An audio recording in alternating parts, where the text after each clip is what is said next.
Huwag mong uunahan sa daan ang kotse na ito. Sa Karak Highway ng Malaysia ay may isang misteryosong yellow Volkswagen Beetle na biglang nagpapakita. Nagsisimula ito sa mabagal na pagtakbo, tila naghihintay ng mabibiktima. Kapag sinubukan itong unahan ng driver sa likod, ay patuloy itong lumilitaw sa harapan ng paulit-ulit kahit na walang sino man ang taong nagmamaneho nito. Ang mga nagtangkang unahan ng kotseng ito ay nauuwi sa malagim na aksidente. Ayon sa kwento, ay mayroong isang lalaki na niloko ng kanyang asawa at kinuha nito ang kanyang mga mahalagang kagamitan.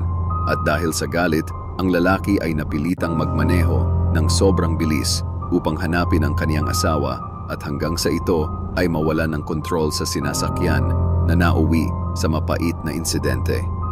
Maraming nagsasabi na ang kaluluwa ng lalaki ay hindi matahimik dahil sa kanyang galit at hindi matanggap ang pangyayari na tila ba ay pinagkaitan sa kanyang buhay, kaya't patuloy pa rin itong nagpapakita at nag-aantay ng magiging biktima sa kahabaan ng Karak Highway.